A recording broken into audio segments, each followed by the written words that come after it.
Zohra Ahmadi, thank you so much for taking the time to speak to me today and be a part of Echoes of Afghan Music. Thank you for having me. If you could tell me about your earliest days before you joined Afghanistan's National Institute of Music, what was your daily life like? How important was music to you and your family? In my family, music was part of daily life because my uncle studied arts, like drawing and stuff. And my other uncle, my older uncle, he liked a lot of listening to music and stuff. And he also had a lot of interest in art. So music was kind of our in daily life. It was always music.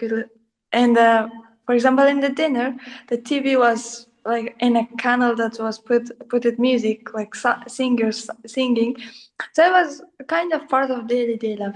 But how I get into anim was a different process because I didn't know that we had a music school in Afghanistan.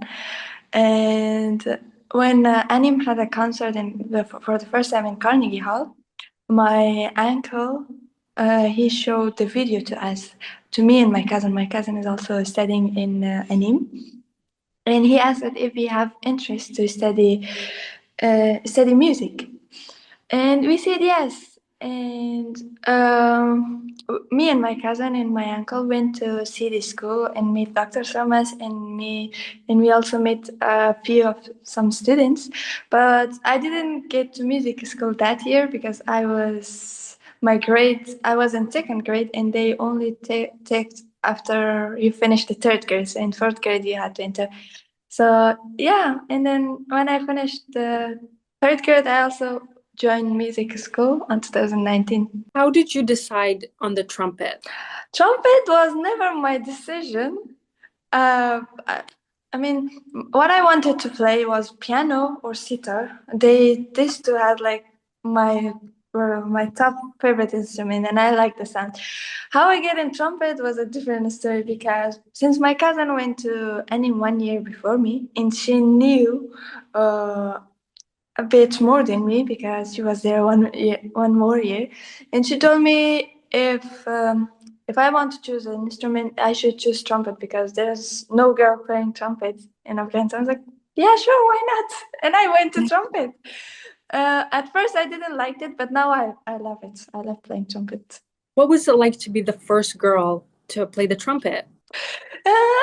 It was, I don't know how to say how the feeling, because for me it was like I didn't know much of trumpet, and I didn't like it also at first at the beginning.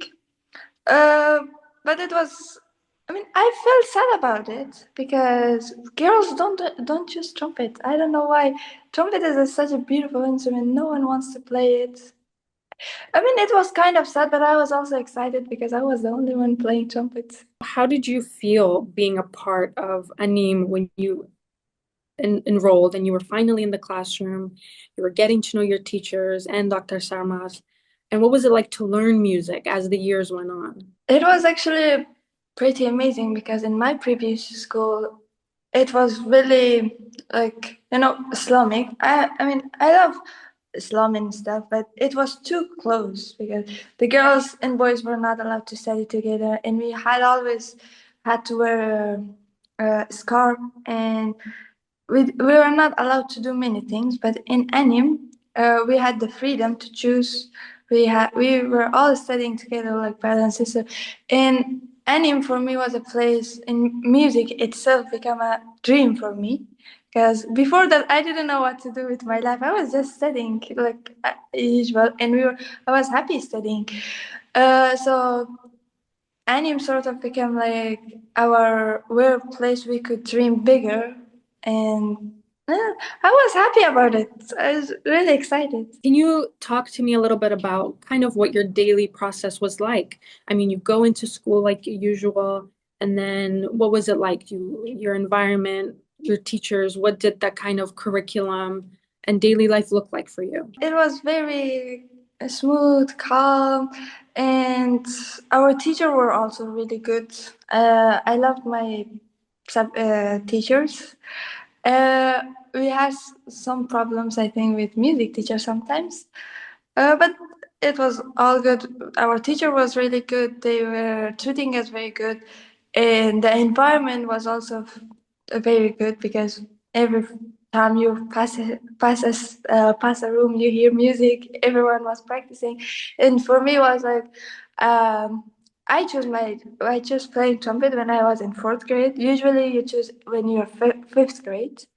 So I started early, so because I had to wait until 6 o'clock. The school was finishing at 3, and we had to wait. Me and my cousin, we had to wait until 6 because we needed someone to pick us up, and we needed to go home. So we were waiting and practicing. It was really good. What kind of difficulties, if there were any, did you face being a student at Afghanistan's National Institute of Music? Um, Not really, because my family was very supportive about music. They had nothing against it. Outside of my family, we didn't. I mean, there were some of our neighbors when on COVID, and when we took our instrument at home and we started playing it. Some of our neighbors didn't like it, and that was the only time that I think that was I realized the reality of Afghanistan, that they didn't like music, some of them. And but before that, since no one knew that we were studying music, it was fine. So while you are and were still in Afghanistan student of music, you've traveled, and the ability to travel because of music is very rare, especially for a girl in Afghanistan. What was it like for you to like, have that opportunity to leave, even for a couple days, and perform in different stages around the world? uh, while I was in Afghanistan, I never get chance to perform with anim. Mhm. I did uh, a choir for like singing for women and stuff, and we recorded, but I never had the chance to perform the trumpet or going outside of Afghanistan. But when I came to Portugal, I had a lot of chance to play it, and it's an amazing feeling when you go to stage and a lot of people are clapping for you and you play for them. And the thing, especially now that we're playing Afghan music, which is totally silent, it's a very different feeling when you show Taliban that they can never silence a music of a country. A country cannot go without music. Music is everywhere. In each, all the stuff we do is a note of music, even if it's a clap of a hand, it's a note of music. Everything around is music, so they can never silence the music. And for me, as a woman especially, that they are not allowed to even do normal education, for me Mhm. this gives me a really big feeling that I can do this and I can fight for the girls that are not allowed to study or listen to music. That's so interesting. I mean, you've touched on it, but maybe digging a little deeper, how do you think that music changed your life as a girl in Afghanistan, as an Afghan girl, as a young girl whose life could have gone in any direction? Music has obviously influenced you, but can you talk a little bit about that? Music has influenced me a lot. Like it also changed a lot of my personality because I used to be a very shy person, and I didn't talk. I didn't even smile. Like Dr. Sharma sometimes tell me that when I saw you in Afghanistan, you were always very angry. Now you smile. I'm like, music can change everything, the personality. Now I talk more, I laugh more, and I have the confidence to play and to talk for myself. I think it Mhm. changed. It didn't only change my dreams or what I had dreamed of, but also my confidence to stand up for myself, to stand up for the rights that a woman should have.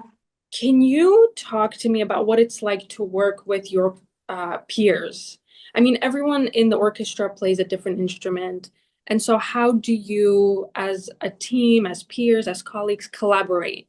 What's that experience like for you? Um, I don't know. I just got used to it. I mean, by the time, because when I started playing in orchestra, it was in Lisbon when we first came here. I joined the orchestra. When a time goes by, you get used to it. You tend to like more people. So for me, it was more like a question of time. And when time goes by, I got used to it because now I feel very happy playing with them. It's my favorite thing to come Hmm. every Saturday here and practicing. And when you know you do when you have the same goals, you are trying to show the same thing, and it feels good. I got Hmm. used to it, and I like them a lot. So yeah. I know on August 15th, your life and the life of so many in Anim changed because of a Taliban taking over Afghanistan and the way that it happened. Dr. Samrast and his peers worked to create an evacuation, and so you, alongside so many, had to leave. Can you talk to me about what that day was like and also the days after? That day actually, when we heard the news, we a few days before there was a song released from Anim. I don't know if you have heard it. It was about military, and that was a Pashto song and a Dari song, and they came out a few days ago. And on 15th of August, me and my cousin we sat there on um, on our house, like outside the house, but inside how should what do you call it? Mhm. The, Uh, the oh, garden, the garden, yeah. yeah, the garden. We sat there to listen, and then my aunt, my she came in and she told us to get inside. Then we were shocked. What's going on? Why are you so afraid? What's going on? She was like, just get in and don't play that song. We were like, why? And then we went home and they said Taliban just took over Afghanistan and people are all going back home. I didn't know what to think of it because I wasn't even believing. I didn't know if that was real, if I was asleep or if I was awake because my dreams were crushed, and I didn't know if I had the right of education after that. And what about every girl in Afghanistan? What is going to happen now? What if this? What if that? And a lot of this question, what if? What if? Because in Afghanistan, when there's no education, the girls go marry, and that's the only solution they have. For me, it was a dark side of the world that I didn't know what to do. I was in a total shock. I I was what about the music? What if I cannot play music anymore? And what in my family, if they're what if they're in danger? And after this, it was the same. Everyone in my family, including me, everyone was shocked, worried about their future. My family was worried about my sister, my cousins, every girl that was in the family, everyone was worried about, and we didn't know what to do. And so, what was it like when there was a decision made to evacuate you and your peers from Anim? I was really happy about it when I heard the news, and but at the same time, I was really sad because I was getting out, and my sister was there, and I had to leave my family behind. But I was really happy about it because now I knew that um, I could study again, I could play music again, I could dream again, and fight for the girls that doesn't have that right to do it. I was really happy about it. And so, once you evacuated, what has the transition been like since then? You're living in Portugal, you're still at Anim. How is your life like now? It's going really well. I mean, we have concerts, we have rehearsal, we have the school, we're we're living like a normal person. I mean, Mhm.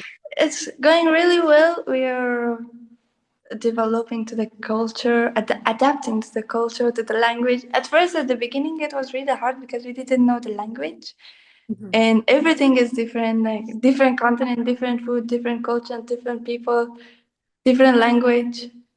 Yeah, at the beginning it was hard, but now it's very good. We have our Portuguese friends. We're doing really fine. Even in orchestra, the orchestra is not only Afghan. There are also Portuguese people also. Yeah, Do you like it in Portugal? yeah. It's kind of become the second home. When we go out, we miss Portugal. So I personally, when I am out for a concert, like if it's long for like a week, I'm like, I want to go back to Portugal. I miss home. Do you think of home now as Portugal instead of Afghanistan? Afghanistan is always gonna be my home. So Portugal is my second home. Well, when when I'm out of Portugal, I think Portugal is my home. But when I'm in Portugal, I think of Afghanistan as my home. So it's like always where I am. So, but I always miss Afghanistan, especially my house. I always, when I see the photos, I'm like, when I'm gonna be back here again, when I'm gonna see this place again. So I always miss Afghanistan. So while living in Portugal, you're still able to, play music, go to concerts around the world. And so what's that experience like? I mean, it's still kind of a continuation of what you've done in Afghanistan, but now you're doing in Portugal. What does it feel like to go to and perform in concerts now as you've gotten a little older, more experienced? You're, I would say, a better musician than you were when you started. What's it like now? I don't know how to describe it because I never got a chance to play in Afghanistan, perform. So Okay. for me, it's kind of been the same thing since I started performing with Anim. It's always exciting, and then you have um, this feeling that you're proud of yourself, that you're doing this, and you're fighting for a nation that is silent, that has been silent. So it's always a great feeling. But performing with Portuguese people make me a lot sad because when I had a performance for New Year for like celebrating a lot of stuff, it makes me sad when I'm with Portuguese people because it makes me think that we can never do this to our own country, celebrating our own New Year with our own people, singing, laughing. But do you think it's a mix of sadness but also hope? I mean, you are an Afghan girl and you have a skill set that's really unique. And I don't believe that's going away anytime soon. Um, does it give you hope that one day things are going to be different and that you are one of the examples of that? I really hope it gives me a lot of hope that Afghanistan is going to be different one day. The Taliban won't be there, and everyone will be allowed to listen to music, have education, have the rights to work, uh, to dress freely, and everything. It gives me a lot of hope, and I still have a lot of hope that Afghanistan one day can change. And I think music can help a lot. I want to know, what do you hope people understand about the power of music? I hope people can understand that music can do change life. Music, because music can make us think bigger and brighter, in my opinion. And since it did it to me, and I think music can help a lot in confidence when you have talk for your own. I think music can help a lot. I want to thank you so much for taking the time to speak to me and be a part of this. I really appreciate it. And I Thank you. hope that you continue to do music in Portugal and around the world. Thank you very much. Thank you. Thank you so much. All the best. Thank you.